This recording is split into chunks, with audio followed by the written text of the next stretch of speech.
Marcelo, ¿seguimos con el taller azul? Seguimos haciendo honor a nuestro nombre, porque la verdad es que hay una enorme sintonía entre las tres propuestas que trajimos hoy. La cocina de esto es que Nélida armó su columna. Yo no sabía muy bien de qué, yo armé la mía, tampoco sabíamos y la verdad que tanto lo que habló Enrique sobre la ciudad de Buenos Aires, lo que trae ella de Chaco y lo que estoy hablando de Salta está en una sintonía absoluta. Bueno, ahora vamos a entrar más específicamente a otra parte del trabajo que hace Silvia Katz en el Taller Azul. Ella lo que propone es un cruce de lenguajes artísticos en donde la literatura tiene un papel predominante, y vamos a escuchar un segundo audio en donde primero nos cuenta un poco su mirada acerca del tema de la creatividad y las escuelas en Salta, y después nos empieza a hablar de esto, que es lo que vamos a desarrollar en esta segunda parte. Cuanto más tiempo pasan los chicos en el sistema escolar, hablo de la generalidad, por lo menos de las escuelas que ocurre acá en Salta, la creatividad natural y espontánea que tienen los chicos se va cercenando. Entonces, bueno, mi trabajo de alguna forma es ir derribando estos moldes, desestructurando. Las escuelas podrían propiciar este tipo de trabajo, falta tal vez decisión, ¿no? Yo creo que hay pequeñas islas con intenciones de cambio, pero son eso, islas. No viene desde arriba, desde el sistema, crear una educación diferente, una educación para la creatividad. Seguimos con el viejo molde de hacer de los chicos depositarios de información, ¿no? Y no generadores ni creadores, sino que le vamos metiendo cantidad de información y no lo estamos preparando para hacerlos pensar, para crear. Me parece que hace falta una escuela donde la imaginación tenga un lugar de privilegio.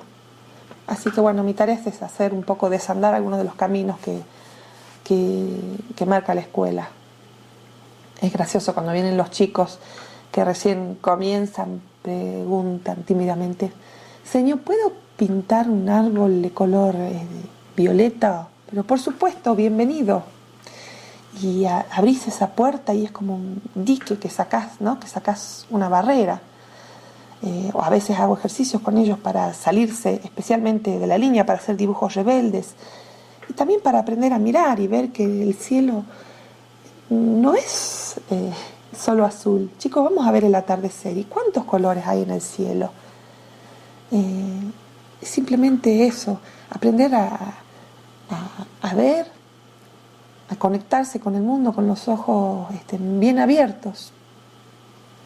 A ver que las nubes están teñidas de rosas en el ocaso. Simplemente es tan simple como eso. Otra de las cosas muy importantes es la actitud de juego, estar abierta al juego y proponer las actividades como un juego. Eso me di cuenta cuando hicimos el primer diccionario. Y yo creo que cuando uno invita a los chicos a jugar, así se trate de crear un diccionario, que ya de por sí la palabra se asocia a la escuela, es una llave mágica. Esa es una de las propuestas fundamentales del taller. En el caso de este trabajo, con las definiciones de palabras, contamos con un ayudante, un títere, incluso con los más grandes, con los de 12 y los de 13 años. Tenemos un títere mapache en el taller que se llama Marquitos Preguntón, y él fue mi ayudante fundamental en el proyecto. Y bueno, con respecto al entrecruzamiento de la palabra y de la imagen, siempre estuvo presente en el taller. Con los chicos es más fácil integrar las áreas de la expresión, ¿no? Así como decía, se aprende jugando, cantando, leyendo historias, a veces bailando. Siempre tuvimos esa modalidad. A mí me interesa mucho y la he buscado en otras de las actividades que hice, aprender a decir con distintos medios. Y bueno, la idea esta de recuperar la voz y la mirada de los chicos en este mundo legitimado culturalmente por las voces y las imágenes de los grandes. ¿Por qué no legitimar las creaciones de los chicos? Porque ellos tienen mucho para decir.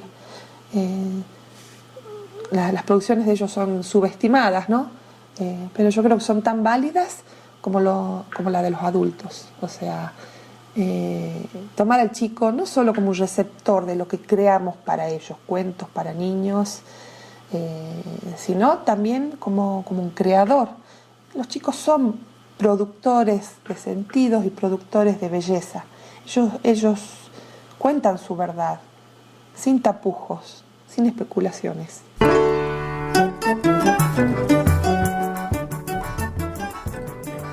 Hermosa experiencia, hermosas palabras y además esto, ¿no? Donde esta potencialidad que tienen los pibes y que no siempre es aprovechada al máximo, ¿no, Marce? Y parece que este taller pone en el centro de la escena eso, ¿no es cierto? Volver visible la cultura infantil. Voy a contar un poquito porque quizás para los que no saben que este taller se dedica, entre otras cosas, a la publicación de libros, puede haber quedado poco incompleto. Uh-huh. Como dije antes, el taller funciona desde hace 27 años y desde hace 20 años, todos los años, a fin de años, el taller publica un libro. Ese libro es como un testimonio de una parte del trabajo del año y se hace como a modo de cierre, como cierre del ciclo. Ya llevan publicados al día de hoy más de 18 libros. Los libros los autofinancian, en principio con fondos que aportan los padres, y desde la aparición de los libros que fueron diccionarios, que fueron muy exitosos, también empiezan a financiarlos con fondos propios que surgen de la venta de los libros. Ellos tienen una pequeña editorial llamada Lara la Azul. ¿Cómo es la historia de estos 18 libros? Y nos vamos a detener en algunos de ellos.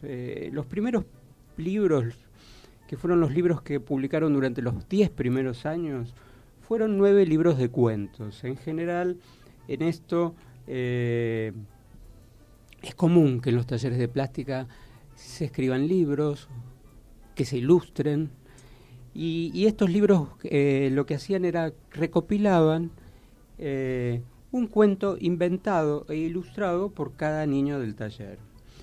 Comenzaron, por supuesto, haciendo unas ediciones muy baratas a partir de fotocopias, los cosían y los encuadernaban artesanalmente, utilizaban tapas serigráficas. Hasta el año 2006, entre medio fue la crisis del 2001, durante ese tiempo se dedicaron a hacer libros absolutamente artesanales y libros de artista, con papel hecho a mano, pero ya en el 2006 se les ocurre hacer 3 diccionarios ilustrados. Los chicos juegan con las palabras de uso cotidiano y las ilustran. Hacen el primer diccionario que se llamó El Pequeño Ilustrado, diccionario biciclopédico, en el que recolectaron un montón de definiciones hechas por los chicos, llenas de poesía, con ese uso natural que hacen los niños de la metáfora, y que resultan tan interesantes para los adultos, para tomar contacto con eso que merece ser llamado cultura infantil, ¿no? Con esa manera particular de pensar y de sentir. Yo traje algunas definiciones de ese primer diccionario biciclopédico que son estremecedoras. Nicolás, de 12 años, define la palabra diario. Un diario es la colcha de los pobres. Katia, de 12, define la palabra poeta. Es un señor que escribe palabras que se quieren entre sí. Rosario, de 10 años, define la palabra besar. Besar es atrapar el corazón del otro con la boca. Belén, de 9 años, define la palabra vivir. Vivir es cerrar la mano y que me duela. La verdad que son joyitas estos diccionarios. Fueron 3, el Pequeño Ilustrado, como les conté, el Pequeño Ilustrado 2 y el Pequeño Ilustrado 3, que es un diccionario verborrágico porque se centró en verbos. Qué genial. Está muy bueno. Bueno, después de esas publicaciones surgen 2 libros impresionantes. Yo estuve leyendo algunos fragmentos de los libros y quedé fascinado. Son libros de preguntas que las van construyendo a partir de juegos. Por ejemplo, los chicos escriben en un papelito un sujeto y en otro papelito el predicado de la oración, después mezclan esos papelitos y se van armando preguntas insólitas. El primer libro se llamó ¿Qué pasaría si? El segundo libro se llamó Libro de las preguntas posibles e imposibles. La idea de Silvia Katz, que es la coordinadora de este taller, es que preguntar es siempre buscar, tratar de abrir puertas. Ella lo dice así. No se nos educa para que aprendamos a preguntar, se nos educa para que aprendamos a responder. Y en la mayoría de los sistemas educativos esto es lo que pasa. Por eso también alguien dijo que preguntar es desobedecer. Volviendo a lo que nos contaba Enrique Samar. Preguntar es desobedecer. Quien pregunta no está conforme con lo que sabe y sobre todo no está tranquilo, ya que muchas veces las definiciones no nos alcanzan. Y lo más maravilloso es que en el arte no existe una respuesta correcta. También traje algunas preguntas de ese libro que vamos a escuchar. Milagros de 6 años se pregunta, ¿qué pasaría si vos no fueras vos? Sería una nada en medio de la nada. Baltasar, de 5 años, se le pregunta, ¿qué pasaría si los peces volaran? Se empaparían de nubes.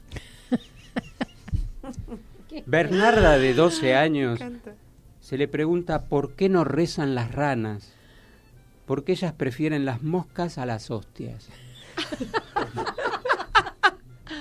Y Matías, de 12 años, se le pregunta, ¿por qué son silenciosas las acuarelas?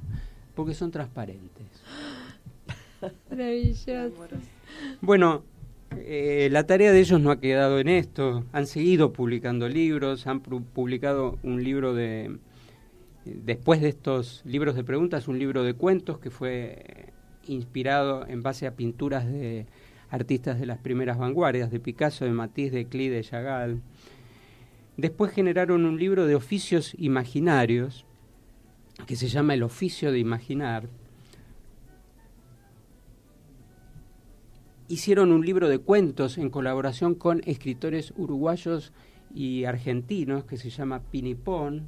Los cuentos se iban construyendo vía mail y los chicos trabajaban con escritores como Adela Bash, Ruth Kaufman, María Teresa Andruetos, Sergio López Suárez. Y el año pasado publican el último libro, que es un libro que recopila y recrea coplas, bagualas, poemas, canciones de cuna. Es un libro dedicado al sonido de las palabras que se llama Rima que Rima. En principio les quiero contar que la mayoría de estos libros están a disposición de los que visiten la Feria del Libro en el stand de Salta, por si a alguien le interesa. Y si alguien quiere, también por inbox les podemos mandar las librerías en el país que los distribuyen. Y bueno, vamos a pensar un poquito qué propone este taller, qué podemos decir de este taller. Y en principio a mí se me ocurrieron 3 cosas básicas. Por un lado es un taller que concibe a los chicos como sujetos de derecho, como productores culturales por derecho propio, que es bien distinto a considerar el niño como un sujeto carente, un sujeto de tutelaje. Es un proyecto que pone en práctica desde el arte y de una manera muy franca los artículos 13 y 31 de la Convención sobre los Derechos del Niño de UNICEF, en donde se dice que los niños tienen derecho a participar libre y plenamente en la vida cultural y que tienen el derecho a la libertad de expresión y a difundir ideas de todo tipo, en forma oral, escrita o en forma artística. En un segundo término, es un proyecto que pone en práctica en toda su extensión la idea de creatividad, porque es un proyecto que no se ocupa de llegar a un resultado preconcebido, bucea, va en busca, es un proyecto abierto, investiga, rescata eso que denominamos cultura infantil.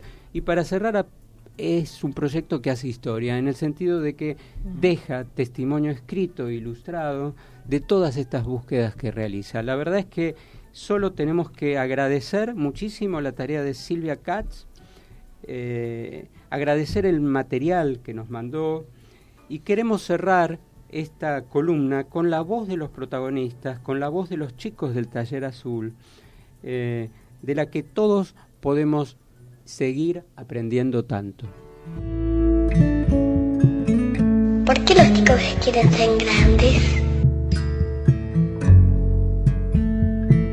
¿Por qué los hombres le dan las flores a las mujeres? ¿A dónde vive la música? ¿A quién le puedo preguntar qué viene a hacer este mundo?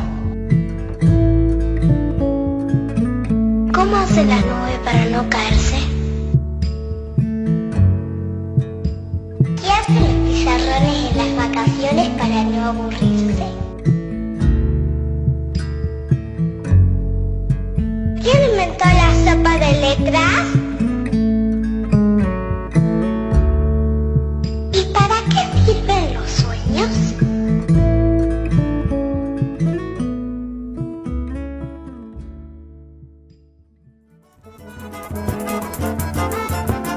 Sintonía Educar, una nueva mirada sobre la educación y la cultura.